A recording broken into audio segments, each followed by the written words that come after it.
नमस्कार फ्रेंड्स, मैं doctor Ravi Bhatia, ENT surgeon Sarvodaya hospital में कार्यरत हूँ।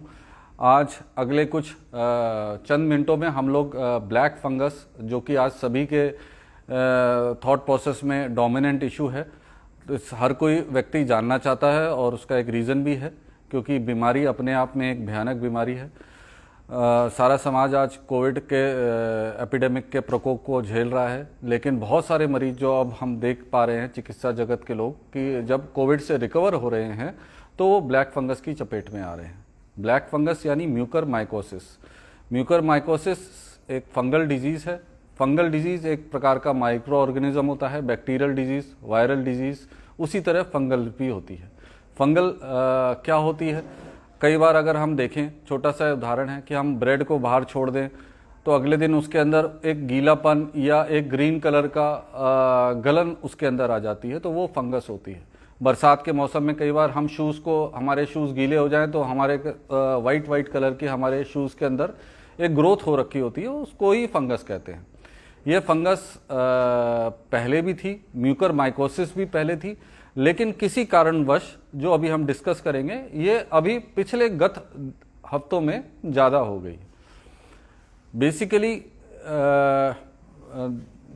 कारण उसका यही है कि एक काफ़ी एग्रेसिव है। जिनको भी ये इन्फेक्ट करती है उनको काफ़ी नुकसान पहुंचा जाती है। अब लेकिन ये ऐसा क्यों होता है? क्योंकि इसके अंदर कुछ प्रॉपर्टीज़ ऐसी होती हैं म्यूकर माइकोसिस की, क्योंकि ये जहाँ पे भी फैलती है, ब्लड वेसल्स यानी खून की जो वेसल्स हैं उनको ये खाती जाती है, उनको डिस्ट्रॉय कर देती है। तो उसके बाद हमारी जो एंटीबायोटिक्स हैं वो भी उस एरिया में पेनिट्रेट नहीं कर सकती। नाम भी काला फंगस इसीलिए है क्योंकि जिस एरिया में ये इसका इन्फेक्शन होता है वो बिल्कुल ही काला पड़ जाता है, वो डिवाइटलाइज हो जाता है, यानी वो एरिया पर्टिकुलर डेड हो जाता है। दूसरी चीज़ जो इसको और ज़्यादा खतरनाक बनाती है, जो सिर्फ काला नहीं करती, ये बोनी बाउंड्रीज जो हैं, यानी जो बोनी लैंडमार्क्स हैं, हमारे शरीर की थिक बोन्स हैं, उनको भी ये उनके अंदर अपना ये डिस्ट्रॉय करते हुए, छेदा करते हुए आगे बढ़ती है। नॉर्मली ये पैदा होती है नाक या साइनसिस के अंदर, और नाक के और साइनस के रास्ते से ये आँख को क्रॉस करते हुए ब्रेन की तरफ चलती है। ये इसका एक रूटीन स्टैंडर्ड कोर्स होता है स्प्रेड होने का। और इसके अंदर जो सा कि हम डिस्कस कर रहे थे कि भयानक चीज़ ये है क्योंकि ये एग्रेसिव है, तो कुछ चंद दिनों के अंदर ही ये नाक के रास्ते से आँख में पहुँचती है, और आँख में ये तुरंत ही कुछ 1 या 2 दिनों के अंतराल पे ही आँख के अंदर स्वेलिंग आने के बाद आँख की रोशनी चली जाती है। अगर हम उस स्थिति को उस टाइम नहीं संभाल पाते तो इसका अगला शिकार ब्रेन होता है, और ब्रेन में जाने के बाद इसके नतीजे बहुत ही गलत हो सकते हैं, यानी उन केसेस में मरीज को बचाया जाना संभव नहीं होता। हम जान लेते हैं कि ये किन व्यक्तियों को हो सकती है। जाहिर सी बात है, जिन लोगों को कोविड इन्फेक्शन हुआ है, कोविड इन्फेक्शन हमारी इम्यूनिटी को ख़त्म कर देता है, और कोविड इन्फेक्शन के दौरान चिकित्सा जगत में स्टेरॉयड का अत्यधिक इस्तेमाल हो रहा है, क्योंकि यही एक दवाई है जो सबसे ज़्यादा कारगर सिद्ध हो रही है। लेकिन स्टेरॉयड हमारी ऑलरेडी कॉम्प्रोमाइज्ड इम्यूनिटी को और ज़्यादा तेज़ी से गिरा देती है।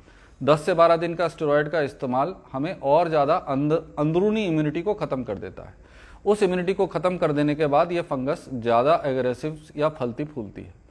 दूसरा इसका कारण है, बहुत सारे लोगों की ऑलरेडी इम्यूनिटी कॉम्प्रोमाइज्ड है। कुछ व्यक्ति तो डायलिसिस पे रहते हैं, उन व्यक्तियों की भी इम्यूनिटी ऑलरेडी कॉम्प्रोमाइज्ड है।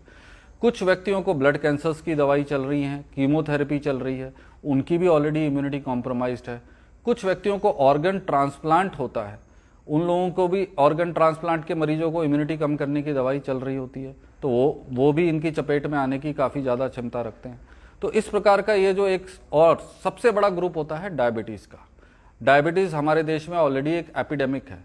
हर 10 में से, शायद 40 साल के व्यक्ति ऊपर की बात करें तो हर 10 में से 2 या 3 व्यक्ति डायबिटीज़ से पीड़ित रहते हैं। तो डायबिटीज़ भी इसका एक बहुत बड़ा पोटेंशियल ग्रुप बनता है। डायबिटीज़ में भी हमारी इम्यूनिटी ख़त्म हो जाती है कुछ हद तक। तो इन सारे ही सब ग्रुप्स में म्यूकर माइकोसिस यानी ब्लैक फंगस होने का खतरा अत्यधिक बड़ा होता है। अब इस सारे ग्रुप्स में जब ये व्यक्ति कोविड के शिकार होते हैं तो कोविड में ऑलरेडी इम्यूनिटी कम हो जाती है, और इन सारे ग्रुप्स के व्यक्तियों, जिनके मरीजों की बात की हमने, इनकी इम्यूनिटी ऑलरेडी डाउन रहती है। तो इन सारे वजहों से इन ग्रुप्स को, व्यक्तियों को बहुत ज़्यादा सचेत रहने की जरूरत होती है। इन सब में म्यूकर माइकोसिस का अत्यधिक खतरा है। अब हमने अगर ये बात कर ली, ये समझा कि हमारे कौन से ग्रुप्स को ज़्यादा खतरा है, और अगर किसी व्यक्ति को संक्रमण हो जाता है इन ग्रुप्स को, तो उनको कौन से लक्षण आने पे अपना ध्यान रखना चाहिए। सबसे पहले अगर ये फंगस अगर किसी को अटैक करती है तो उसको जो सबसे पहले जो शुरुआती लक्षण होते हैं, उसके फेस के अंदर हल्की सी सुरसुराहट, टिंगलिंग या नमनेस वाली फीलिंग आती है, यानी एक साइड का फेस का हिस्सा उसको अजीब सा सेंसेशन देने लगता है। ये इसके बिल्कुल शुरुआती लक्षण होते हैं। अगर हम इस शुरुआती लक्षण में संभल जाते हैं तो बहुत अच्छी बात है, नहीं संभलते तो अगले 1 या 2 दिनों के अंदर उसके रूट्स के अकॉर्डिंगली, अगर वो दांतों की तरफ पैदा हुई है तो दांतों के अंदर दर्द हो जाना, खाना खाते हुए चबाने में दर्द होना। अगर वो साइनस के अंदर पैदा हुई है तो साइनस के एरिया यानी इस फेस के हिस्से के ऊपर स्वेलिंग आना, सिवियर आधे हिस्से के ऊपर पेन होना, और अगर ये ऊपर आंख की तरफ पैदा हुई है तो आंखों के लक्षण आने लग जाते हैं। आंखों के लक्षण जैसे कि सबसे शुरुआती लक्षण होते हैं आंख के अंदर पानी आना और आंख के अंदर पीछे की तरफ पेन होना। उसके बाद अगले 1 या 2 दिनों के अंदर नॉर्मली आंख का पलक झपकना कम हो सकता है, आंख बंद हो जाती है, एक साइड की गिर जाती है, देखने की नज़र जो है हमारी धुंधली पड़ सकती है, आंख के अंदर लाली आ जाती है और आंख सूजने लग जाती है। तो ये उसके आंखों के लक्षण हैं। इसके अंदर हमें कतई कई बार कई मरीज, क्योंकि हमें जानकारी नहीं है और चिकित्सा जगत में हम अपने प्राइमरी फैमिली फिजिशियंस के पास जाते हैं, और उस दौरान अगर हमने इन चीज़ों को हल्के में ले लिया कि नहीं इन्फेक्शन है, एंटीबायोटिक खाएंगे, दांत का दर्द है, जुकाम तो मुझे पहले ही रहता था ना, अब थोड़ा सा नाक में से ब्लड आ रहा है, और इस प्रकार के कोई आंखों के लक्षण है, कोई बात नहीं ड्रॉप्स डाल लेंगे, तो इसके अंदर लेकिन तब तक हमारे को इरिवर्सिबल डैमेज अक्सर हो जाती है। तो दोस्तों ये हमारे थे लक्षण। इन सारे ही लक्षण ये जो है वार्निंग साइंस है। ये अब हमें किन चीज़ों को ध्यान रखना चाहिए इस कोविड के प्रकोप के दौरान हमें किस चीज़ों का ध्यान रखें। एक स्वाभाविक सा प्रश्न होगा आप सबका कि हम इस म्यूकरमाइकोसिस यानी ब्लैक फंगस से बच पाएं। सबसे इंपॉर्टेंट है अपना ब्लड शुगर कंट्रोल रखना, सबसे इंपॉर्टेंट बात है। जो व्यक्ति डायबिटीज़ हैं उनको तो बहुत ही ज़्यादा ज़रूरत है। इनफैक्ट जो नॉर्मल हैं, जो नॉन डायबिटिक ग्रुप है, उनके अंदर भी स्टेरॉयड देने के बाद ब्लड शुगर लेवल का अत्यधिक इंक्रीज हो जाना एक स्वाभाविक सी बात है। तो उस दौरान जो व्यक्ति नॉन डायबिटीज भी हैं वो अपने नॉर्मल फिजिशियंस के पास मिलें या डायबिटोलॉजिस्ट के पास मिलें या एमडी मेडिसिन डॉक्टर्स के पास मिलें या जो उनका कोविड डॉक्टर है उनसे मिलें, वो उनकी इस बढ़ी हुई शुगर को दवाइयों के द्वारा सेट कर देंगे।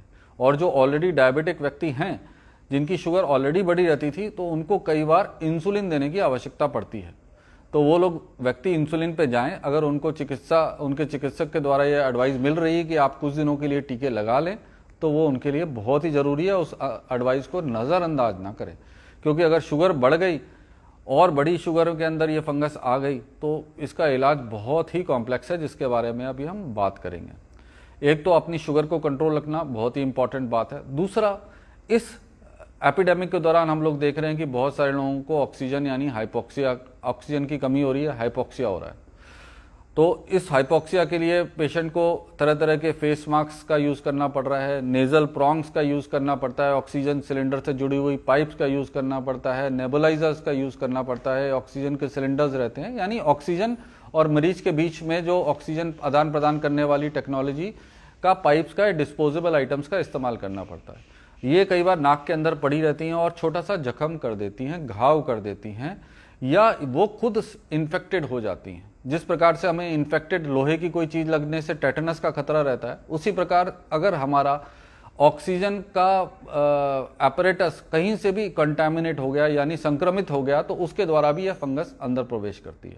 तो जो व्यक्ति लंबे समय के लिए ऑक्सीजन ले रहे हैं, जो कि इस कोविड काल के दौरान हम देख रहे हैं कि बहुत सारे लोगों को ऑक्सीजन लेना पड़ रहा है, तो वो अपने इस डिस्पोजेबल आइटम को तय समय सीमा पे डिस्कार्ड कर दें, उनको फेंक के नया वाला सिस्टम लें। ये नहीं कि एक पाइप लिया या एक मास्क लिया हम उसको लंबे समय तक चला रहे हैं, वो आपको फंगस दे सकता है। तीसरा जो होता है, अपनी इम्यूनिटी अच्छी रखनी है। अपनी इम्यूनिटी कम करने के लिए कोई भी ऐसा काम नहीं करना जिससे हमारी इम्यूनिटी डाउन ना हो, कि कुछ हम अपनी एक्सरसाइज बहुत कर रहे हैं कि कोविड से रिकवर होने के लिए, या धूप में काम कर रहे हैं, धूप में घूम रहे हैं जिससे कि हमारी इम्यूनिटी, या भूखे पेट रह रहे हैं, इस प्रकार से कोई काम नहीं करना। इनफैक्ट अपनी इम्यूनिटी को बहुत स्ट्रांग और हेल्दी रखना है, तभी हम अपनी इस ब्लैक फंगस से बच पाएंगे। अगर ये सब हो जाता है अनफॉर्चुनेटली कोई परिवार का व्यक्ति इस म्यूकरमाइकोसिस का शिकार हो जाता है, तब हमें क्या कदम उठाने हैं? तब तुरंत ही हमने अपने ईएनटी, डेंटल या अपने आई सर्जन के पास जाना है। मुख्यतः जो इनका इलाज कर रहे हैं वो ईएनटी या आई, और जो उनके एडवाइस होती हैं, नॉर्मली एडवाइस यही होती है डॉक्टर्स के द्वारा कि फटाफट एक एमआरआई कराते हैं और नाक की दूरबीन की जांच होती है। नाक की दूरबीन में कई बार हमें यह फंगस दिख जाती है, नहीं तो ये एमआरआई के द्वारा ही पकड़ी जाती है। सीटी स्कैन का ज़्यादा लाभ नहीं होता, और एक बार पकड़े जाने के बाद अगर हमें डायग्नोसिस या किसी व्यक्ति को ये डायग्नोसिस कंफर्म होता है तो नॉर्मली डॉक्टर्स जो सलाह देते हैं उनकी हमें बात माननी होती है। आपका इंटरेस्ट होगा कि क्या सलाह होती है, तो इसका इलाज जो है वो संभव है, बिल्कुल संभव है, डरने वाली बात नहीं है।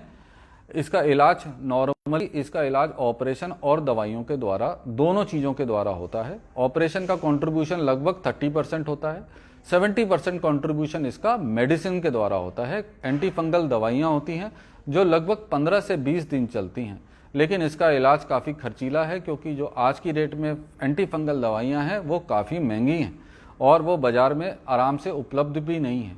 तो इन सारी चीज़ों को ध्यान रखते ही दोस्तों हमें इस बीमारी से बचना है। कोई व्यक्ति या परिवार में कोई व्यक्ति जो कोविड से संक्रमित हुआ है, और जो मैंने आपको हाई रिस्क ग्रुप्स बताए हैं, डायलिसिस के पेशेंट्स, ऑर्गन ट्रांसप्लांट के पेशेंट, कैंसर के कीमोथेरेपी के पेशेंट, डायबिटीज़ के पेशेंट, या जिनकी इम्यूनिटी कम रहती है, या जिनका आयरन लेवल, हीमोग्लोबिन थोड़ा सा कम रहा है, या जो भी व्यक्ति कॉम्प्रोमाइज्ड है यानी स्वस्थ कैटेगरी से कम हैं, उनको ये हो सकती है। और सबसे इम्पॉर्टेंट बात, ऐसा नहीं है कि ये सिर्फ इन्हीं व्यक्तियों को हो सकती है, ये एक नॉर्मल आदमियों को भी इम्पैक्ट करती है। हमारे पास ऐसे भी केसेस हैं जो 20-20 साल के, 25-25 साल के यंग बच्चे भी हैं जिनको इन्होंने फंगस ने अपना शिकार किया है।